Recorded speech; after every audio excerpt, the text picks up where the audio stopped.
আলহামদুলিল্লাহ, আবারও সুন্দর নতুন একটি সকাল পেলাম। সকাল মানে মিষ্টি সূর্য, রোদের আনাগোনা। সকাল মানে নীল আকাশে পাখির গান শোনা। সকাল মানে জীবন থেকে এক এক দিন কমা। সকাল মানে জীবন পথে এগিয়ে চলার তীব্র বাসনা। শুভ সকাল। সূর্য ভোর বেলাতে মিষ্টি হাসি দেয়, সেই হাসিতে সকলকে জানায় আপন করে নেয়। শুভ সকালবেলা।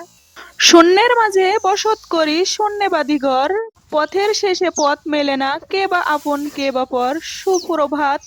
জীবন মানে তুমি অনেক কঠিন, প্রতিদিন চলে বাঁচার লড়াই। না চাইলেও থামতে দেয় না সময়, প্রতিনিয়ত চলতেই থাকে প্রয়োজনের বেড়াজালে। আজকাল সম্পর্কগুলো কেমন জানি ঠুনকো হয়ে গেছে, সামান্য কারণেই ভেঙে যায়। আর ভালোবাসা সোনার হরিণের মতো বিলুপ্ত প্রায়, যা খুঁজেই পাওয়া যায় না। জোর করে সম্পর্ক টিকিয়ে রাখা যায় না, আর হাতে পায়ে পড়ে ভালোবাসা পাওয়া যায় না। ভালোবাসা ভিক্ষে করার জিনিস নয়, সম্পর্কে টিকে দুটি মানুষের ইচ্ছাতেই। আর ভালোবাসা দিতে হয় মন থেকে।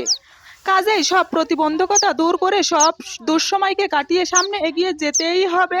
খারাপ সময়ের জন্য নিজেকে দায়ী করবেন না, সেটা আপনার ভাগ্যে লেখা ছিল বলে আপনার জীবনে ঘটেছে। নিজেকে কখনো খারাপ ভাববেন না, কারণ বদনাম করার জন্য প্রতিবেশী, আত্মীয় স্বজন ও বন্ধু বান্ধবী তো আছেই। সেই জন্য জীবনে প্রতিনিয়তই এগিয়ে চলুন।